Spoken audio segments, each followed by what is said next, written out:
Chers amis, bienvenue à ce nouvel entretien du Cercle Jean Mermoz. Aujourd'hui, nous allons parler d'une institution particulièrement déficiente, d'une institution qui nous coûte plus de 60 milliards d'euros par an et qui s'enorgueillit de compter plus d'1 million d'agents, dont 330 000 administratifs, soit un administratif pour 2 agents de terrain. Nous allons parler d'une institution qui déplore un manque criant de candidats chaque année, mais qui n'en questionne pas moins son management toxique, alors que le nombre de démissions s'y est multiplié par 6 en 10 ans et ne cesse de s'accentuer. Nous allons bien évidemment parler, et vous l'avez compris, de l'éducation nationale, et nous allons en parler avec Adrien. Adrien, bonjour. Bonjour. Vous avez été enseignant du secondaire pendant un certain nombre d'années, avant de quitter l'éducation nationale totalement lessivée, et vous avez gentiment accepté de venir nous parler de votre expérience. Pourriez-vous, dans un premier temps, vous présenter brièvement à nos auditeurs ? Alors, je suis un ancien enseignant dans le début de la trentaine. J'ai enseigné l'histoire géo, ayant fait mes études dans une ville du sud de la France. Je donnerai pas de détails trop précis pour garantir l'anonymat, et d'être donc muté un peu à l'opposé du pays dans le cadre donc de l'éducation nationale pour enseigner environ 8 ans. J'ai fait du lycée et du collège, et j'ai aujourd'hui quitté cette institution parce que je me suis reconverti au sein de la fonction publique, au sein du ministère de l'économie et des finances, dans un travail qui n'a absolument rien à voir. Très bien. Pourriez-vous revenir sur les raisons qui vous ont conduit à quitter l'éducation nationale ? Il y a un certain nombre de raisons qui m'ont amené à me reconvertir. La première, quand même, la raison essentielle, c'est vraiment le manque d'éducation, de respect de la part d'un grand nombre d'élèves. Alors, il y a toujours des élèves qui sont très attachants, qui sont sérieux, qui bossent, qui s'intéressent aux cours. Mais à côté de ces élèves, il y en a un grand nombre qui empêchent de faire un cours, je dirais, dans des conditions normales. Et à côté de ce problème pourrait être compensé, ce serait peut-être pas totalement un problème s'il y avait à côté de ça une hiérarchie qui protégeait les enseignants, qui les soutenait, s'il y avait une prise en compte de ces difficultés au niveau ministériel et aux différents échelons. Mais ce n'est pas le cas. Il y a de gros problèmes de management. Et quelque chose qui est maintenant aussi connu de tous, c'est des salaires qui sont extrêmement faibles, enfin très faibles. C'est-à-dire que j'ai commencé ma carrière avec 1500 net, enfin 1,2 SMIC ou quelque chose comme ça. Donc c'est ces problèmes de discipline, cette atmosphère toxique a fini par dégénérer par une situation de mal-être avec un stress permanent qui m'a amené à chercher une voie de sortie, donc que j'ai trouvée au sein de la fonction publique. Donc oui, effectivement, on comprend bien que le climat d'enseignement est particulièrement délétère, sans compter évidemment les éléments que vous avez mentionnés. Mais comment est-ce qu'un tel climat peut s'installer dans une classe ? Comment ça se manifeste au quotidien ? Alors ça se manifeste le plus fréquemment par des bavardages qui sont fréquents et à haute voix, voire quasi permanents dans certaines classes. C'est-à-dire que quand je dis bavardage, ce sont pas des chuchotements ou des élèves qui parlent à voix basse, mais certains qui parlent comme s'ils étaient dans un hall de gare ou un café. Et cela, donc à l'échelle d'une classe, ça crée un brouhaha permanent. Alors ce n'est pas le cas dans toutes les classes, mais dans un bon nombre. À côté de ces bavardages, eh bien, on a des élèves qui sont incapables de tenir en place, pour lesquels rester sur une chaise derrière une table en 1 heure, c'est beaucoup trop long, qui n'ont pas du tout le profil adéquat pour faire une scolarité longue. Des cris, évidemment, de la part de certains élèves, les amusements divers, genre je te tape avec ma règle, ou puis de l'insolence, évidemment, quand rappelle à l'ordre certains élèves qui ne comprennent pas que leur comportement n'est pas adéquat. Bon, et tout des jets de projectiles, enfin, je veux dire par là des boulettes de papier ou des petits bouts de gomme. Et donc cette atmosphère est pour certaines classes, c'est quasiment une atmosphère qui est quotidienne. Cela rend l'enseignement absolument insupportable puisque enfin il est impossible d'enseigner dans de bonnes conditions dans ce cadre-là. On perd énormément de temps à faire des rappels à l'ordre, à surveiller ce qui se passe au détriment évidemment du cours en lui-même. C'est donc il y a ça se traduit donc par cette atmosphère-là, puis c'est ce manque d'éducation, de cette agitation, ce bruit est couplé à un effondrement de l'autorité dans l'éducation nationale, c'est-à-dire que comme je l'ai déjà suggéré, un grand nombre d'enseignants ne sont pas, enfin les enseignants de manière générale ne sont pas soutenus par la hiérarchie qui préfère mettre la poussière sous le tapis. Les conseils de discipline sont très rares pour des faits très graves, généralement des agressions. Et donc, un bon nombre d'enseignants sont livrés complètement à eux-mêmes dans ce type de classe, de cours. Les élèves les plus perturbateurs ne sont pas écartés du tout, comme ils pouvaient l'être à une certaine époque. On y assiste aussi à ça au niveau dans le primaire. Les établissements réservés aux plus perturbateurs, en fait, sont quasiment plus existants. Oui, de manière générale, de toute façon, un élève fortement perturbateur ne va jamais être exclu, puisqu'un élève qui sera exclu d'un établissement sera recasé dans un autre. Il ne sort jamais du circuit. Donc, quand un établissement exclut un élève, définitivement, il en récupère un autre qui a le même profil ou un profil voisin à ce niveau-là. Ensuite, alors au niveau de l'arsenal des sanctions, on est tout à fait démunis. C'est-à-dire que quand on met une heure de retenue, alors déjà quand c'est possible de mettre une heure de retenue, puisque dans certains collèges et lycées, on fait le choix de supprimer les permanences pour les retenues. C'est-à-dire que un enseignant qui veut mettre une retenue à un élève doit organiser lui-même sa retenue en restant une heure dans l'établissement ou en prenant, enfin pour prendre lui-même l'élève qui n'a pas forcément envie de revoir ou le prendre dans un de ses cours. Donc ce qui ne résout absolument pas le problème. Quand on a envie même quand c'est possible d'en mettre une, ben, souvent ça fait une belle jambe à l'élève concerné. Il ricane en montrant donc la longue liste de retenues qu'il a déjà. Certains sont habitués, en font 2, 3, 4 chaque semaine, hein, sans que le comportement ne s'arrange pour autant. Euh, donc c'est une mesure qui n'est absolument plus dissuasive, surtout que quand ils sont plusieurs en plus en retenue, parfois ils s'amusent entre eux, ils ricanent entre eux.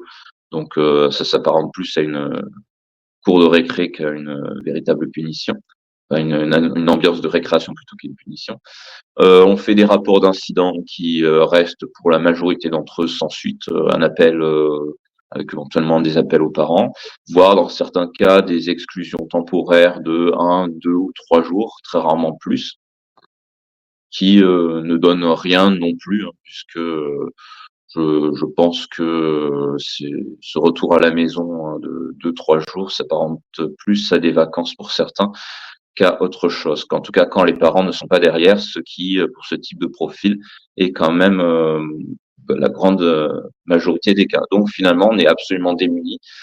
Et l'enseignant doit se reposer finalement sur sa propre autorité, son autorité naturelle pour se faire respecter. Un enseignant qui n'a pas d'autorité naturelle dans sa façon d'être, ce qui arrive, hein, est totalement démuni, ne bénéficie pas du soutien de la hiérarchie ou de l'institution dans les moyens qui lui sont accordés ou le soutien quand des difficultés surviennent.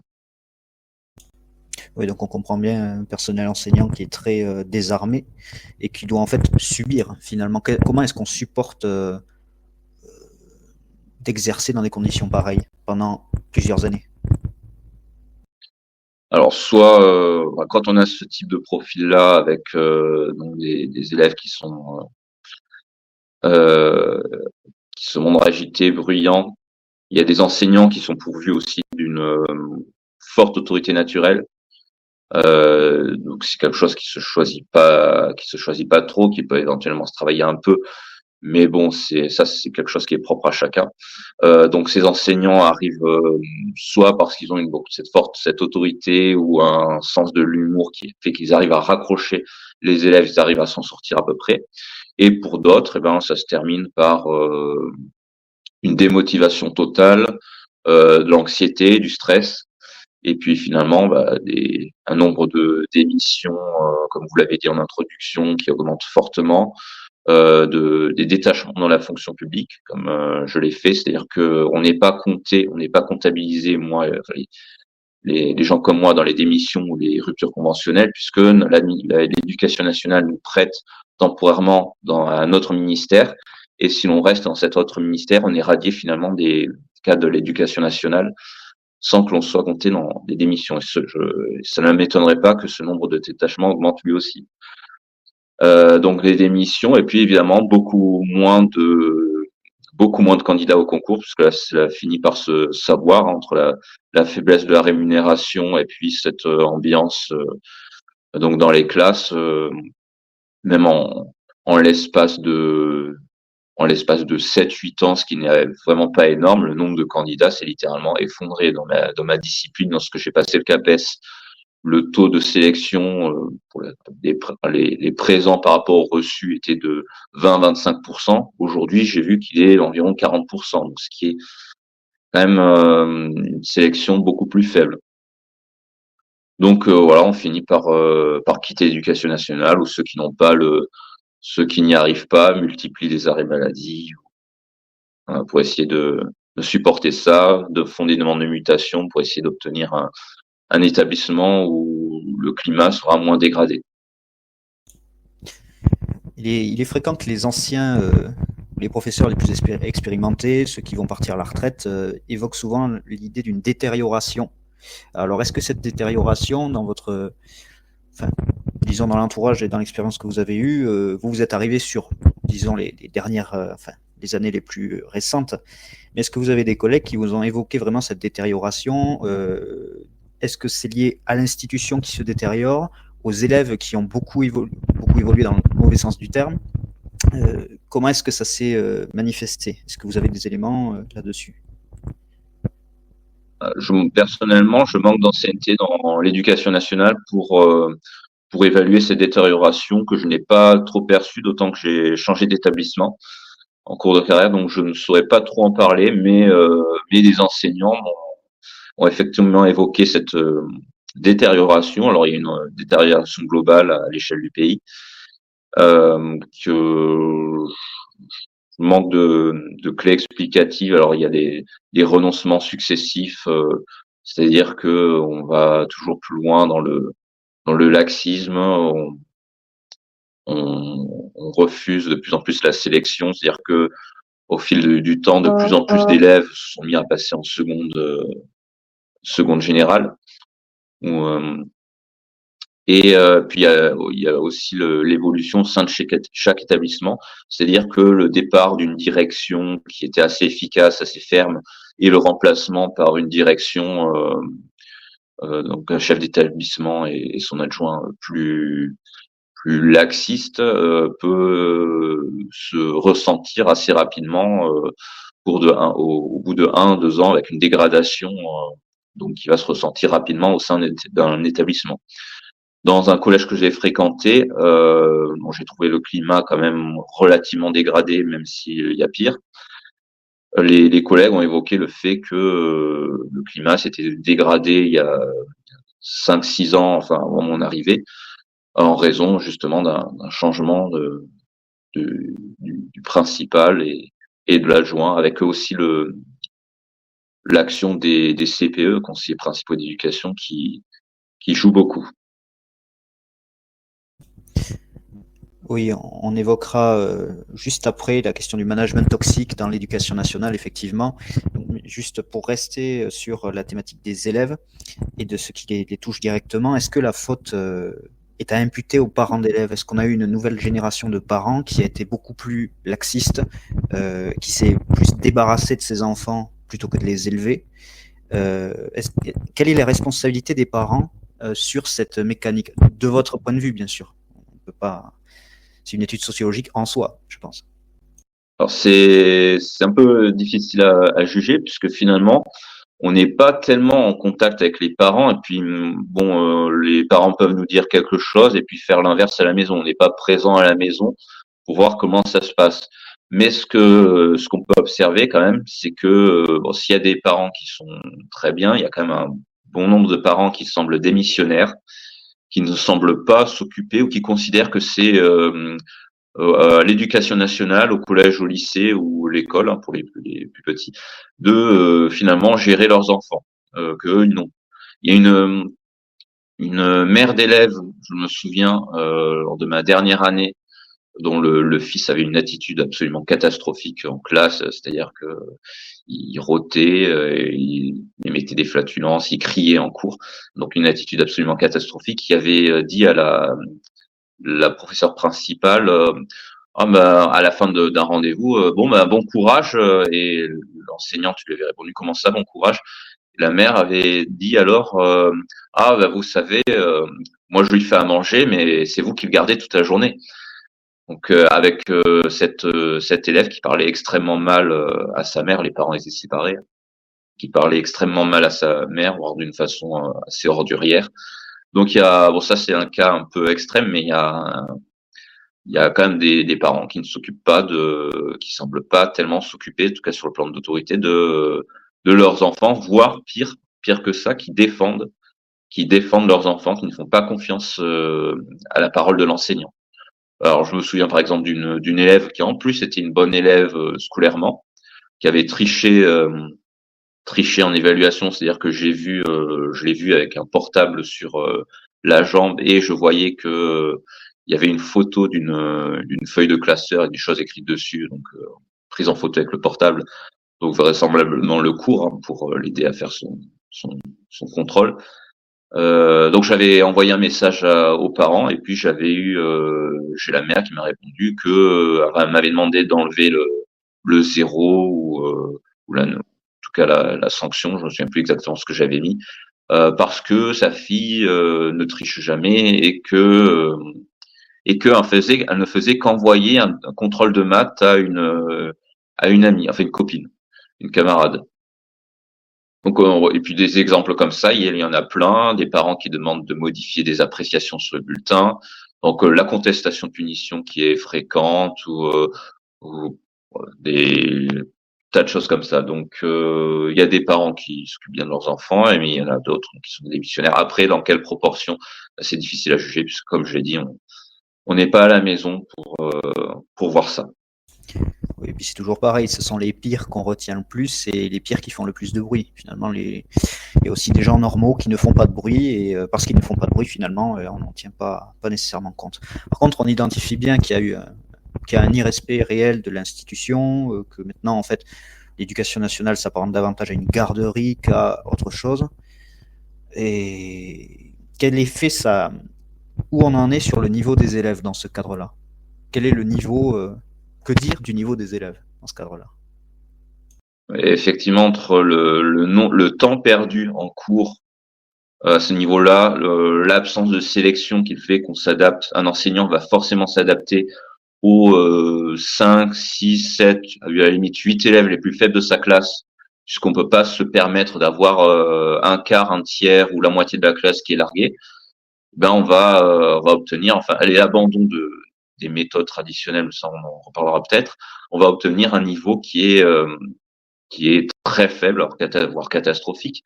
C'est-à-dire qu'il y a toujours de très bons élèves. Sur une classe de 30, on va en avoir 2, 3, 4 comme ça.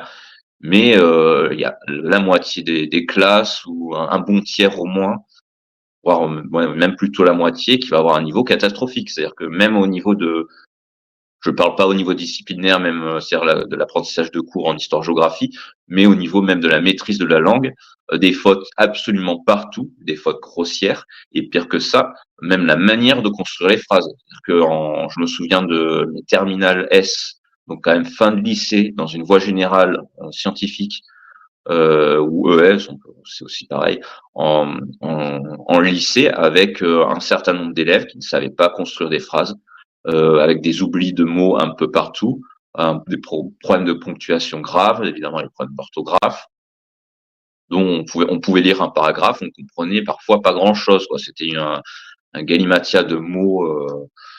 Puis ces élèves vont pour beaucoup d'entre eux avoir le bac et puis aller en fac ou je sais pas où. Donc l'échec en première année de fac dont on parle beaucoup, avec un tiers, je crois que c'est de l'ordre d'un tiers d'élèves qui ne passent pas la première année n'est pas étonnant quand on voit ça. Donc, et puis un manque de vocabulaire aussi, c'est-à-dire qu'un manque de vocabulaire qui est fois gravissime. Je me souviens lors de mes dernières années, un cours en cinquième, donc des élèves qui ont 11, 12 ans, ont 12 ans environ, et la grande majorité d'entre eux ne connaissaient pas le mot conséquence, puisque j'avais posé une question du type quelles sont les conséquences de telle chose.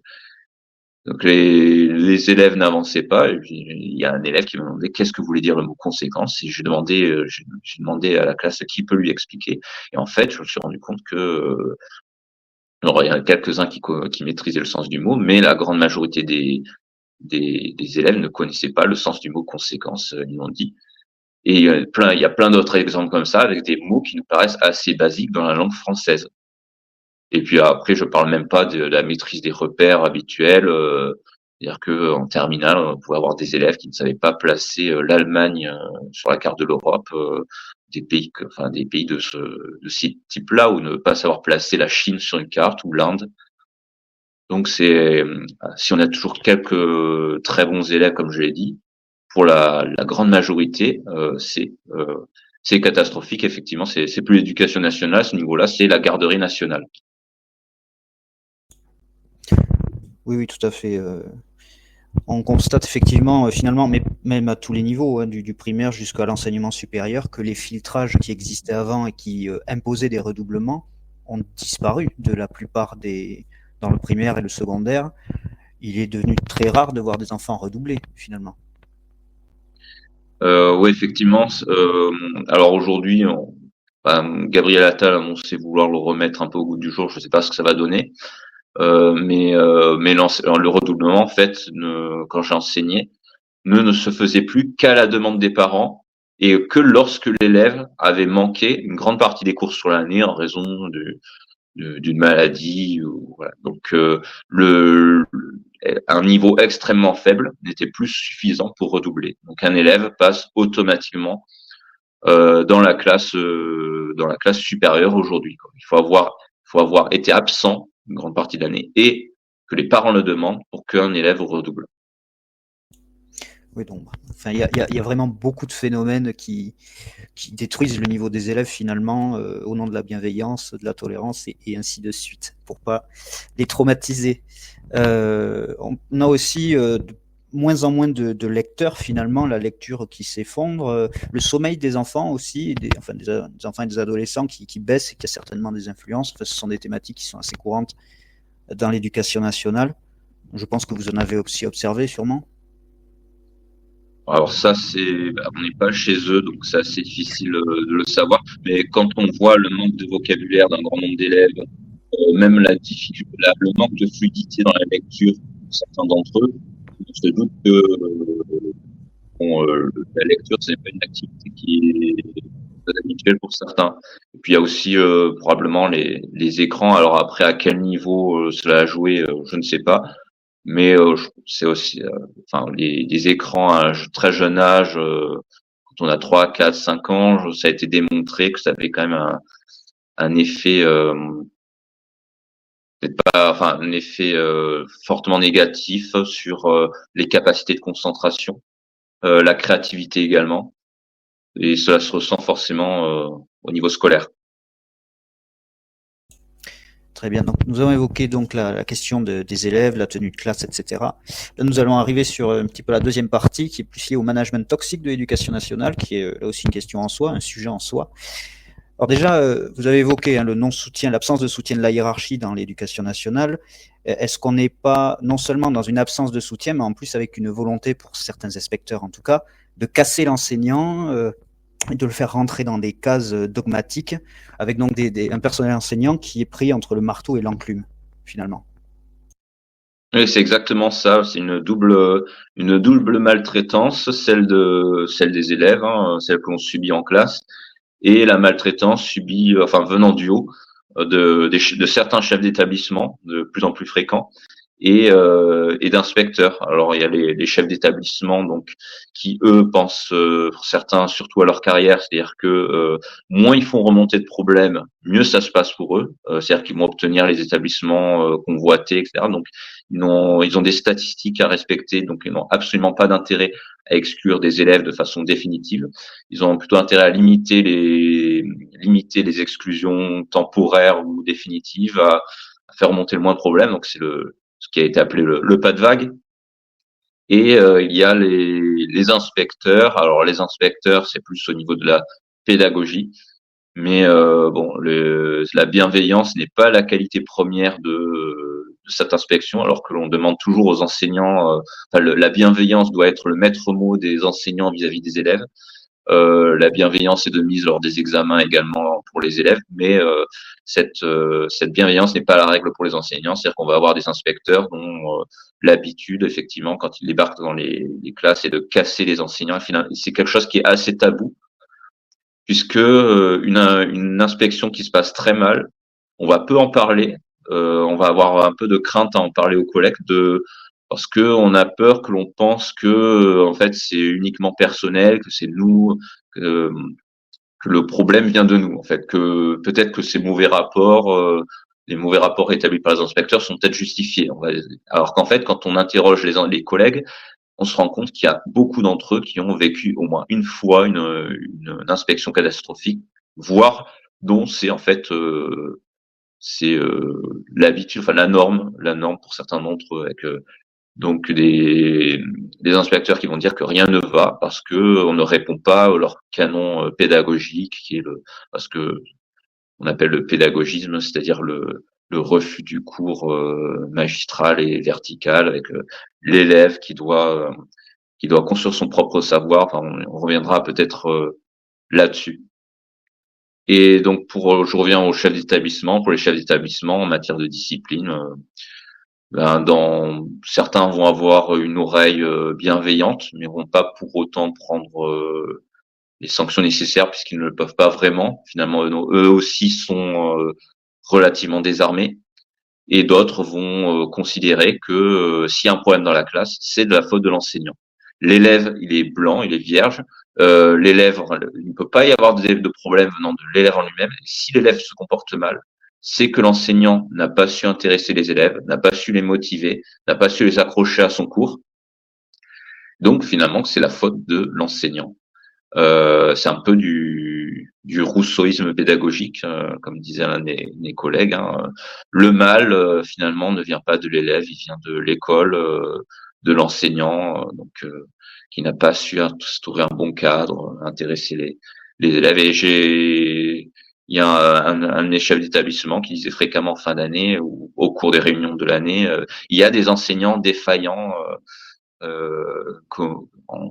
En faisant comprendre clairement que si des élèves ne se tiennent pas bien, c'est de la responsabilité de l'enseignant. C'est de sa faute. Donc après, c'est un raisonnement qui peut conduire à l'autoculpabilisation, donc un mal-être chez les enseignants eux aussi.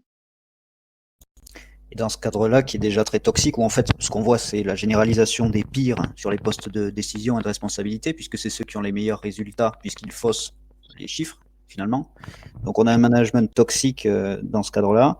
Est-ce que vous avez vécu ou vu dans ces institutions des règlements de compte personnels entre une direction qui aurait des inimitiés ou juste des relations tendues avec certains enseignants et qui, par pur sadisme peut-être, régleraient leurs comptes vis-à-vis de l'inspection pour essayer de les démonter finalement et de les pousser même vers la sortie. Est-ce que vous avez déjà vu ça quelque part ou en entendu parler peut-être? Alors la fin dans un des établissements où j'ai enseigné, le climat a fini par se dégrader très fortement entre la direction et les enseignants, a même fini par dégénérer en guerre larvée, puisque c'était l'établissement où le proviseur tenait pour responsable les enseignants qui avaient des problèmes de, de discipline, enfin donc le climat s'est fortement dégradé et le conflit a éclaté quand au cours du Covid, avec la fermeture des établissements, le proviseur a demandé à ce que chaque heure de cours soit remplacée de manière systématique, pas une fois de temps en temps, mais de manière systématique pendant une heure, soit remplacée donc par de la visio. Et parfois la visio n'est pas adaptée à certains cours, donc les enseignants ont refusé collectivement. Et donc ça aboutit à des relations extrêmement tendues avec finalement le chef d'établissement qui a choisi de faire payer certains enseignants, enfin faire payer, à demander une inspection ou refuser le paiement de certaines heures supplémentaires, ou demander à certains enseignants qui étaient en isolement à distance en raison du Covid de revenir. Bon. Euh, Effectivement, les relations sont parfois très tendues et cela se traduit quand il y a des représailles de certains enseignants par parfois des emplois du temps pourris à la rentrée prochaine. C'est un peu le moyen de pression qu'ont les directions. C'est-à-dire que si un enseignant ne se soumet pas, entre guillemets, on peut lui concocter un emploi du temps affreux, sans demi-journée libérée, avec de nombreux trous. Enfin, on peut concocter ce genre d'emploi du temps pour la rentrée suivante. Et leur réserver les pires classes, j'imagine. Oui, aussi, oui, leur réserver les classes technologiques. Généralement, ce sont les enseignants qui se répartissent les classes en fin d'année, mais en fin de compte, le dernier mot revient à la direction, hein, donc il peut ne pas respecter le choix des équipes enseignantes. Et dans ce cadre-là, les relations avec les collègues, est-ce que les collègues sont soudés? Enfin, je suppose que ça dépend aussi des personnalités qu'on a, mais est-ce que dans l'enseignement, globalement, on a des collègues qui se soutiennent ou qui, au contraire, sont divisés et ont des relations très tendues? Est-ce qu'on a des vraies des tensions vraiment entre collègues et pas seulement vis-à-vis de la direction? Alors, je n'ai pas fait assez d'établissements pour pouvoir répondre vraiment à cela. Ça, j'ai l'impression que ça dépend vraiment beaucoup des établissements et des personnalités qu'on y trouve. Il y a des établissements où cela va être assez chacun pour soi ou chacun dans son coin, sans que les relations soient forcément mauvaises entre les collègues, hein, non plus. Et des établissements où ça va être beaucoup plus collectif, où il va y avoir beaucoup plus de soutien. Mais j'ai pas l'impression qu'il y ait de règles vraiment générales. C'est au cas par cas. Très bien, merci. Par rapport à, donc vous avez évoqué le fait de la hiérarchie et du pédagogisme. Comment avez-vous été confronté à ce pédagogisme? Quelle forme prend-il enfin, dans votre expérience, on sait que c'est très absurde hein, comme théorie, mais est-ce que vous avez des exemples à donner à nos auditeurs?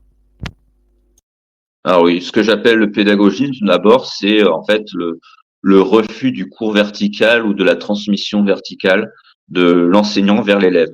C'est-à-dire que l'enseignant ne va pas avoir une posture de professeur, mais une posture d'animateur. C'est aux élèves, la formule qui revient fréquemment, c'est aux élèves de construire leur propre savoir, ce qui se traduit par le refus du magistral. Donc ça va se concrètement, en fait, par exemple, en histoire géo, on va distribuer des dossiers de documents aux élèves, hein, donc un corpus de documents, et ils vont devoir en tirer le cours, voire écrire eux-mêmes leurs leçons, le cours comme le demandent les inspecteurs, ce qui est, quand on voit le niveau déjà, même seulement de français de certains élèves, le niveau de maîtrise de la langue, c'est complètement absurde, et ça suppose que tous les élèves soient motivés à faire ce genre de choses. Peut-être que c'est une méthode qui pourrait marcher avec des élèves qui sont très motivés, qui ont un très bon niveau, mais quand on voit le profil des élèves qu'on a, ça peut mener qu'à la catastrophe, et ça, depuis les années 80, 70, l'année où a pris naissance, enfin a pris corps on va dire cette idéologie, enfin on n'en tire qu'un constat d'échec. Ça va se traduire aussi dans l'organisation de la classe, c'est-à-dire que la disposition habituelle des élèves avec les rangées de tables, c'est la disposition dite en autobus, comme l'appellent certains inspecteurs, et eux qui vont préconiser donc des cours en îlots, c'est-à-dire qu'on va regrouper des tables, faire des petits îlots avec les tables, où les élèves vont être face à face entre eux, comme dans un cercle de discussion, pour pouvoir travailler en groupe. Donc, parce que le travail de groupe, c'est la forme de travail qui est le plus préconisé donc par la forme de travail recommandée par cette inspection. Bon, généralement, ça donne pas du travail de groupe, mais plutôt du bavardage de groupe, avec un travail qui va être mou, voire inexistant chez la plupart de ces élèves, avec un élève qui va travailler pour l'ensemble du groupe. On a eu une inspection d'établissement, enfin une visite d'établissement dans un des établissements où j'ai travaillé, avec 2 inspecteurs qui ont visité un certain nombre de classes, et lors de la réunion où ils ont fait leur compte rendu, ils ont exprimé leur étonnement en voyant qu'il y avait quasiment pas de cours en îlot, et ils ont eu une formule que j'ai entendue plusieurs fois, mais bon, là encore, ça m'avait assez frappé en parlant de ces cours avec des dispositions en autobus. Ah, mais quand même, il y a quasiment pas de cours en îlot. On est au 21e siècle quand même. Vous pouvez pas enseigner comme au 20e siècle. Et ok, ce pédagogisme va se traduire donc forcément par le rejet des méthodes traditionnelles et dites rébarbatives. C'est-à-dire que le par cœur, la répétition sont des choses qui ont à proscrire. Il faut apprendre au contraire par le jeu, un maximum. En tout cas, l'élève doit apprendre plus possible en s'amusant. Donc, on va nous demander de mettre en place des jeux, par exemple, pour mémoriser des repères géographiques. Et alors, je sais que dans les langues, par exemple, ce qui me paraît assez choquant, dans les langues, les enseignants n'ont par conséquent pas le droit de faire apprendre des listes de vocabulaire par cœur, et n'ont pas le droit d'apprendre les règles de grammaire, c'est-à-dire que les règles de conjugaison de grammaire en allemand ou en anglais ces règles doivent être comprises un peu de manière implicite par l'élève, par imprégnation, et on ne doit pas lui faire de cours en disant que dans tel cas il y a tel accord, dans tel autre cas il y a tel autre accord, on doit conjuguer de telle façon. Donc, tout cela doit se faire par imprégnation. Alors évidemment, les enseignants dans la grande majorité des cas ne respectent pas ces recommandations, puisque cela mènerait à la catastrophe. Puis il y a des plaintes de parents d'élèves qui sont rarement d'accord avec ça. Mais quand même, c'est la méthode qui est préconisée par l'inspection, et qu'on a appris à l'ESP, l'école de formation, enfin l'école supérieure du professorat et de l'éducation, après la réussite au concours.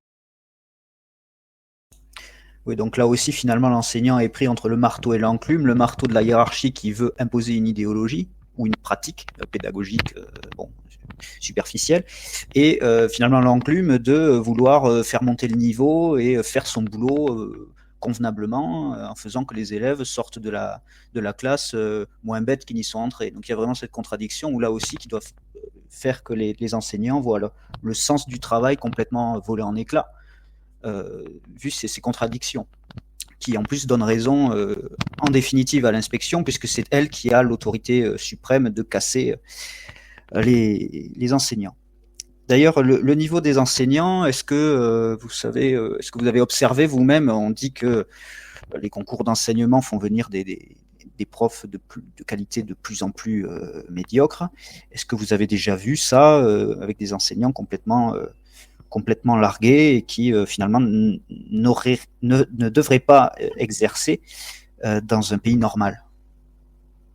Alors, j'ai revu relativement peu comme d'enseignants totalement largués, mais effectivement, je pense qu'il y a une chute du niveau aussi chez les enseignants, avec des enseignants qui maîtrisent mal le français, c'est-à-dire qu'ils font des fautes assez fréquentes. Hein, on parle pas une ici ou là.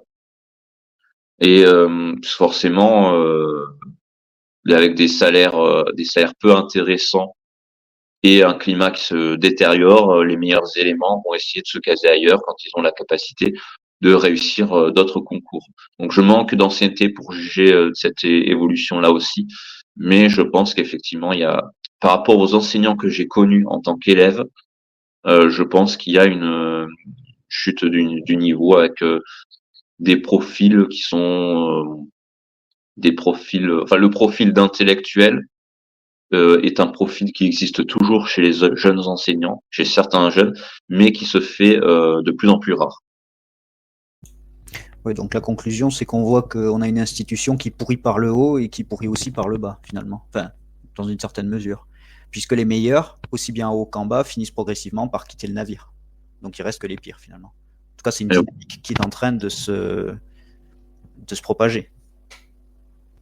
Oui, effectivement, puisque bon, je vois pas enfin, l'éducation nationale aujourd'hui n'est pas une institution très épanouissante, on va dire. Donc, je vois pas pour quelqu'un qui est assez brillant à la sortie des études, je vois vraiment pas de réelle motivation pour aller dans enfin, se plonger dans cet enfer-là. Très bien. Donc, vous avez exercé pendant 8 ans dans ce cadre. Comment vous avez vécu cette période et comment vous en êtes-vous sorti finalement? Qu'est-ce qui vous a fait avoir le déclic de quitter le navire? Alors, si au début, les premières années ont été difficiles, les 2 premières années, mais j'avais gardé quand même une certaine motivation en me disant que j'étais jeune, en début de carrière, que cela allait s'améliorer, que j'allais prendre de l'expérience et donc que les rentrées suivantes seraient plus faciles. Je prendrais la main. Finalement, j'ai vu que c'était pas tellement le cas, que ça restait très difficile. J'ai eu une perte de motivation à partir de la quatrième, la cinquième année. Et ce qui m'a fait perdre toute motivation, c'est une inspection qui s'est très mal passée d'abord, que j'ai vécu comme très injuste par rapport aux méthodes pédagogiques que j'ai évoquées. Et ensuite, le passage en collège, sachant que j'étais au lycée auparavant, le passage au collège que j'ai mal vécu. Alors j'avais demandé le collège, mais finalement c'était un type d'élève qui ne me convenait pas du tout. Et dans un milieu enfin, dans un collège qui était théoriquement mieux fréquenté que dans le lycée où j'étais au niveau social. Mais j'ai perçu que, enfin j'ai vu rapidement que ce ne serait pas mieux. Donc j'ai cherché une porte de sortie et je l'ai trouvée en passant un concours de la fonction publique dans un autre ministère, un concours euh, pour un autre concours de catégorie A. Et j'ai réussi ce concours, donc j'ai obtenu un détachement de droit, puisque après réussite d'un concours, on est enfin, les détachements, il y a 2 catégories. Il y a les détachements de droit après réussite à un concours. L'éducation nationale ne peut pas refuser notre départ. Et puis les détachements sur candidature avec les postes, on va dire, à profil ou on candidate, où là, l'éducation nationale peut refuser que l'on parte pour nécessité de service. L'éducation nationale peut aussi d'ailleurs refuser des démissions. C'est-à-dire qu'il y a des enseignants qui n'en peuvent plus, qui envoient leur démission et le rectorat qui refuse puisqu'on a besoin d'enseignants face aux élèves, donc il y a une nécessité de service et donc ça constitue un blocage, donc des arrêts maladie prolongés ou des abandons de poste. Donc voilà, aujourd'hui je suis dans une autre administration, je n'ai aucun regret à l'heure actuelle d'avoir quitté cette ambiance-là. Très bien. Bon, ben, on comprend que vous ne conseillez pas aux jeunes générations de tenter ce métier, en tout cas en l'état actuel des choses. Non, et je vois pas pourquoi la situation s'améliorerait à court ou à moyen terme. C'est-à-dire que on reste bloqué dans une idéologie on nous empêche de corriger les dysfonctionnements. Il y a tout qui est à revoir. Pour l'instant, ben, l'éducation nationale, ce n'est rien d'autre qu'une grande garderie à ciel ouvert avec des comme je l'ai déjà détaillé, des situations qui sont infernales ou totalement absurdes. Du coup, est-ce que vous avez quelques pistes, vous qui avez expérimenté le terrain pendant quelques années, est-ce que vous auriez quelques pistes pour modifier le système d'instruction publique en France? Qu'est-ce qu'il faudrait faire si on avait, disons, de nouveaux gouvernements? Qu'est-ce qui pourrait être fait pour améliorer tout ça, de votre point de vue? Alors il faut rompre avec la maladie de mon point de vue, en tout cas, de l'éducation nationale, et rompre avec le gauchisme. C'est-à-dire que, alors, il y a des personnes qui sont de gauche, qui ont des idées qui sont tout à fait, enfin, qui ont une vision de l'éducation, de ce que devrait être l'éducation nationale à l'ancienne. Là, il n'y a pas de problème. Mais alors, qu'est-ce que j'appelle le gauchisme dans le cadre de l'éducation nationale? C'est entre le laxisme déjà, mettre fin au laxisme, restaurer l'autorité de l'enseignant, ça passe par un soutien bien plus systématique de la part de la direction, et aussi une autorité symbolique. Déjà, mieux payer les enseignants, ça changerait peut-être un peu leur image. Donc, rompre avec le laxisme, mettre fin au constructivisme, assumer une transmission verticale du savoir, hein. Il y a quelqu'un qui sait dans une salle de classe, c'est l'enseignant, et des personnes qui ne savent pas, qui apprennent, ce sont les élèves. On n'a pas à mettre tout le monde sur un pied d'égalité. Et l'égalitarisme, troisième point, c'est-à-dire l'égalitarisme, c'est le refus de la sélection, avec de plus en plus d'élèves qui passent automatiquement à l'échelon supérieur, alors que tout le monde n'a pas le profil pour faire des études théoriques longues ou une scolarité longue. Donc il faut, enfin, même je pense qu'il faut même revenir peut-être sur le collège unique, c'est-à-dire restaurer une sélection, je sais pas, en classe de cinquième ou quatrième ou peut-être même sixième, hein, euh, afin d'élever vers le haut ceux qui le peuvent, et adapter l'enseignement à ceux qui n'ont pas le profil pour faire des études euh, des études poussées, tout en maintenant évidemment des passerelles, la possibilité de passer d'un système à l'autre, puisque à ce niveau-là, tout le monde est perdant. Les élèves les plus faibles qui n'apprennent rien, qui sortent d'éducation nationale avec un niveau catastrophique, et à l'opposé, les élèves qui ont un très bon niveau, de très bonne capacité de réflexion, qui finalement sont en sous régime, hein, durant toute leur scolarité, puisque l'enseignant s'adapte forcément au niveau des, comme je l'ai dit, 5, 6, 7 élèves les plus faibles de sa classe, puisqu'il ne peut pas larguer un tiers de la classe. Donc tout le monde est perdant à ce niveau. Il faut rompre avec cette maladie, donc l'éducation nationale, mais le gauchisme. Mais pour l'instant, on va pas dans cette direction, malheureusement. Adrien, merci beaucoup pour ce témoignage poignant sur lequel je pense un certain nombre d'auditeurs et d'auditrices pourront malheureusement s'identifier ou identifier quelqu'un de leur entourage. Merci également à nos auditeurs de nous avoir suivis jusque-là. N'hésitez pas à commenter, partager et relayer cet entretien sur les réseaux sociaux. Si vous aussi avez vécu dans un climat professionnel difficile, dans le secteur public ou privé, si vous souhaitez partager anonymement votre expérience sur notre chaîne YouTube, n'hésitez pas à nous écrire à contact@cercle-jean-mermoz.fr. Le Cercle Jean Mermoz vous donne la parole.